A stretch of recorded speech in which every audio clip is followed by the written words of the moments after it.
अभी मैं बोराज में गया था, एक भक्त राजेंद्र जी हैं उनके यहाँ, तो उन्होंने बहुत मधुर साउंड लगाया है प्रवचन के लिए। मेरा प्रवचन चल रहा था 10-15 साल पुराना, तो मैंने देखा अरे इतना प्रवचन सुनाया हूँ मैं रोज कुछ अलग हटके ही सुनाता हूँ, क्योंकि रट के जो सुनाएगा वो हटके नहीं सुना पाएगा।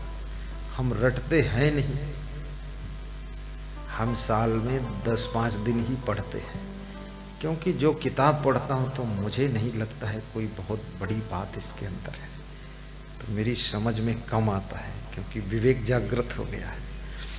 तो मुझे ऐसा लगता है कि सबसे बड़ा शास्त्र, खुला शास्त्र ये संसार है। हर मनुष्य जो हमारे सामने श्रोता के रूप में बैठा हुआ है वो सब शास्त्र ही है।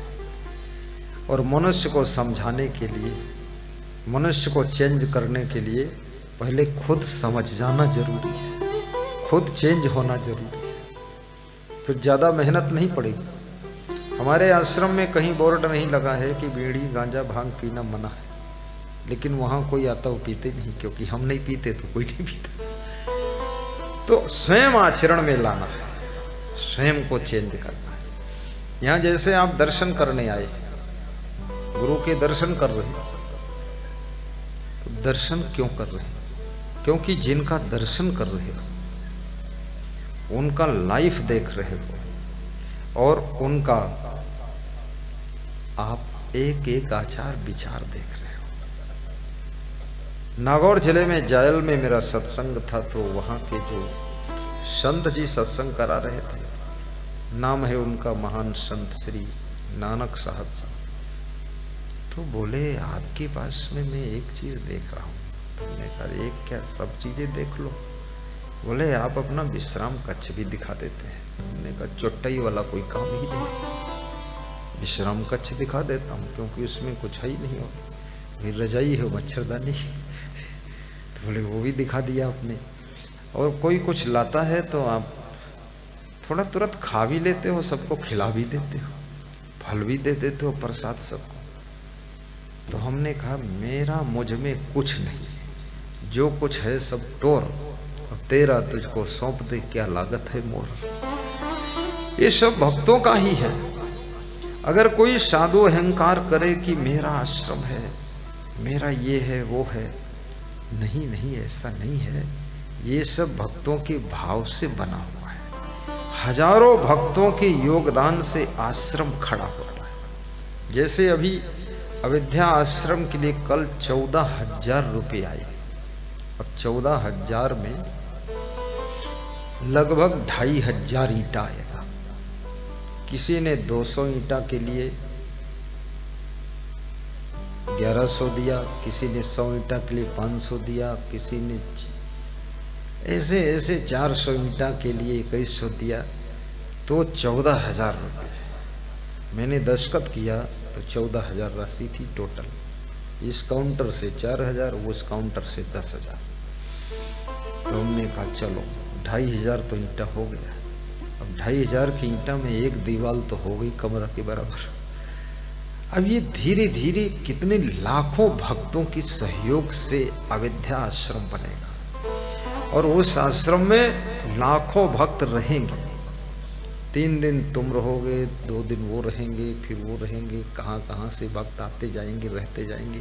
आपको इतना मौका कहाँ कि वहाँ रोज रहोगे, साल में एक बार मुश्किल से पहुँचोगे। और ये अहोभाग्य है, भक्त के बिना आश्रम सूना है, और भंवरों के बिना फुलवारी सूनी है, और बच्चे और बहुओं के बिना गृहस्थी का घर सूना है, और याद रखना पानी के बिना कुआं सूना है, और क्या, फल के बिना वृक्ष भी सूना है, वृक्ष भी सूना है। गुरु के बिना भी आश्रम सूना है। तो भक्तों को आश्रम में आना चाहिए, और संतों को भी भक्तों का ध्यान रखना चाहिए। कंजूसी का काम कभी मत करो, मन को बड़ा रखो, दिल को उदार रखो, सब भक्तों के भाव को परखो, समझो, देखो। श्रद्धा बहुत बड़ी चीज है, रिश्ते आसान है। कोई तुम्हारा जमाई बन गया तो नहीं मन है तो भी उसको ढोना पड़ता है, क्योंकि जमाई है।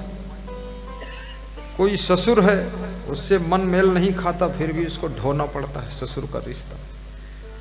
लेकिन जो गुरु और शिष्य का रिश्ता है, ये सांसारिक रिश्ता नहीं है, सामाजिक रिश्ता नहीं है, ये आत्मी रिश्ता है।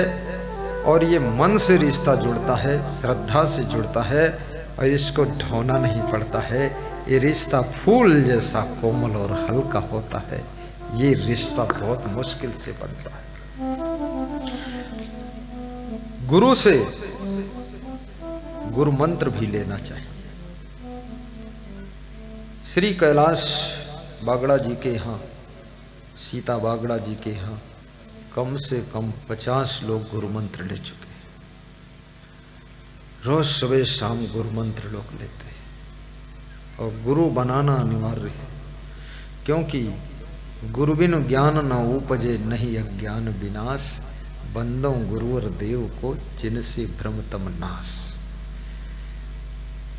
आपका जीवन गुरु के बिना अधूरा है,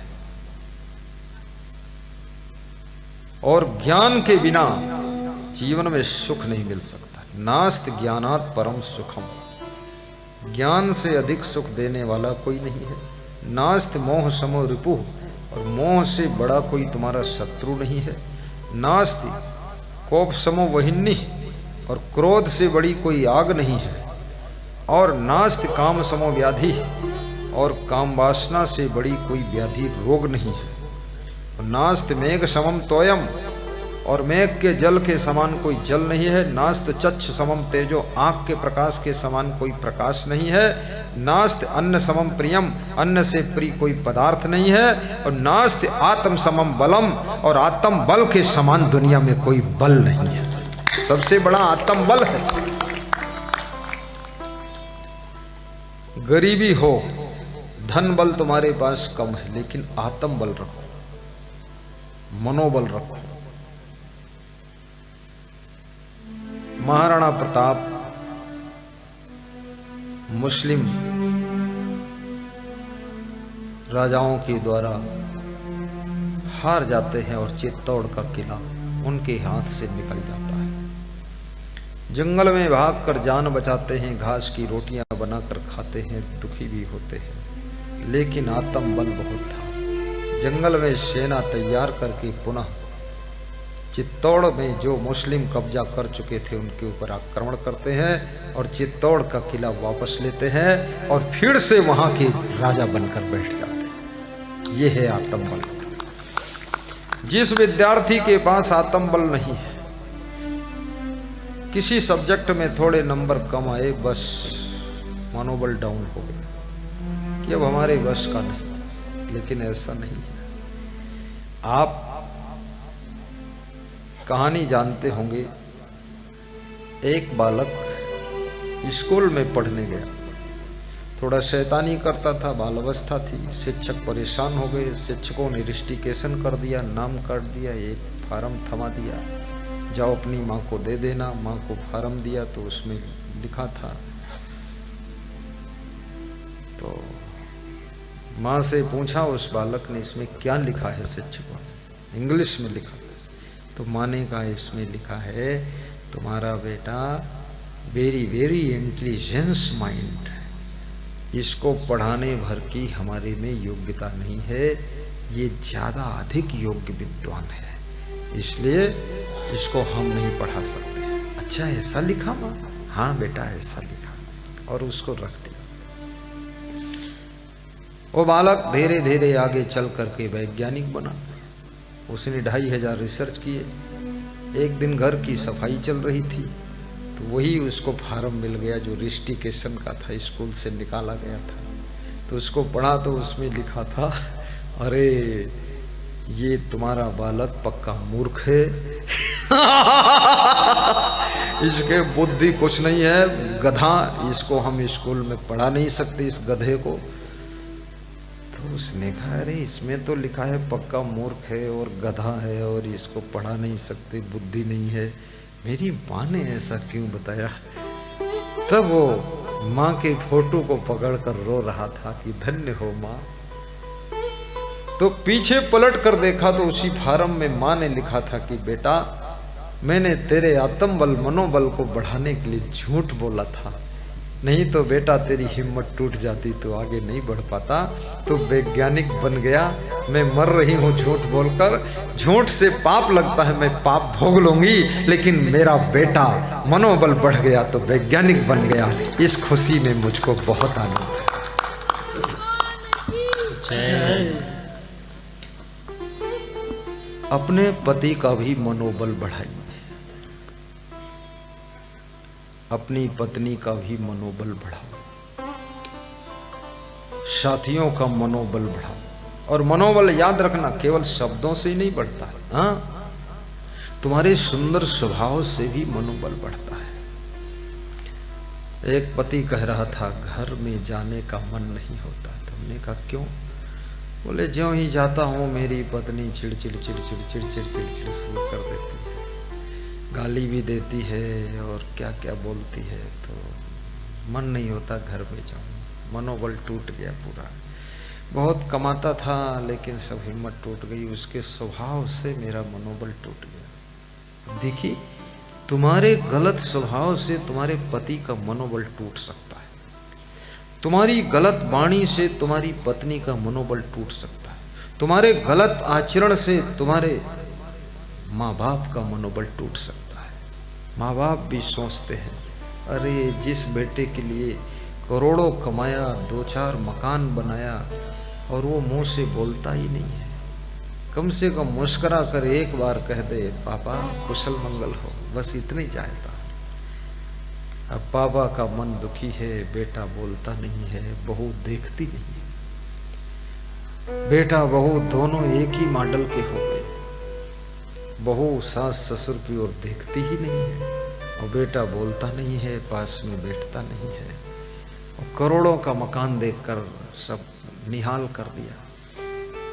अब ये मनोबल माँ बाप का टूट गया है। माँ बाप से रोज बोलो, मुंह न फुलाओ, अपने सास ससुर से बोलो। ना मालूम कितनी सहेली तुमने बनाया है और सहेलियों से ऐसे खीसे काढ़ काढ़ कर बातें करती हो। अपने सासू से थोड़ा खीसे काढ़ दोगी तो क्या हो जाएगा? काढ़ दो खीसे बुढ़िया के सामने, डोकरी के सामने बैठ कर। सासू की ओर देखती नहीं है और ना जाने कहाँ से सब छछुंदर ढूंढ के सहेली बना के गपर गपर बात करती फालतू। मेरे को तो सबसे अच्छा मुझे बात करने में अपने गुरु से आनंद आता था, गुरु से और आश्रम के छोटे गुरु से, और फिर अपने ये जो संत हमारे साथ हैं इनसे मैं बात करने में बहुत आनंद लेता हूँ। और कोई भगत आ जाए रामफूल मीणा जैसा तो इनसे भी बात कर लेता हूँ। ये रामफूल मीणा जी दौसा जिले से है, काली खाड़ गांव है। 3 दिन सत्संग कराया, बड़ा आनंद करता, प्रेम बहुत है, बात करता था। अब जिनसे कोई मतलब ही नहीं उनसे घंटों बात करो, और जिनका प्रेम है उनसे बात ही नहीं करते हो। गुरु से बात करो। बूढ़े गुरु को भी खुशी हुई कि आश्रम बनाया, हमारे शिष्य संगदास बन गए, बड़ा अच्छा प्रेम से हंसा कर रखते हैं, बड़ा आनंद है, विकास कर रहे हैं। आचरण भी अच्छा रखो। अगर शिष्य का आचरण ठीक नहीं है तो गुरु का मनोबल टूट जाता है। कह रहे इतना बड़ा आश्रम बनाए तो बड़ा नालायक है, पता नहीं कौन कौन लड़की फंसा के रखा, क्या बवाल बनाता है। अब ये साधु शिष्य का काम नहीं कि लड़कियों का चक्कर बना के बैठे। गुरु से भी कड़ा नियम शिष्य का होना चाहिए, गुरु से भी कड़ा और गुरु से भी थोड़ा बड़ा नियम। मेरा गुरु तो कहता था अरे मैं तो अगर 80% में तुम तो 180%, हमने कहा मैं तो 680% निकालना चाहिए। क्योंकि जब संत ही बन गए, शिष्य बन गए तो लफंगेबाजी क्या करना है, फिर चुप्पे चुप्पे चाय पी लेना है, क्या बात करते। मेरा गुरु भी भले चाय कभी पी ले पर मैं बहुत टाइट, गुरु बोलता था तुम्हारे सामने हमको संकोच लग जाता है क्योंकि कुछ नियम हमसे भी ज्यादा तुम्हारे। तो हमने कहा संकोच मत करो, तुम एक बाल्टी चाय पियो, हमसे क्या मतलब। मैं अपना अधिकार गुरु पर क्यों जताऊं? भाई आपको अगर ठंडी लग रही पी लो, मैं नहीं पीऊंगा। गुरु जी कहते थे बहुत बढ़िया बहुत बढ़िया, गुरु के मनोबल को भी बढ़ाइए और शिष्यों के मनोबल को भी बढ़ाइए।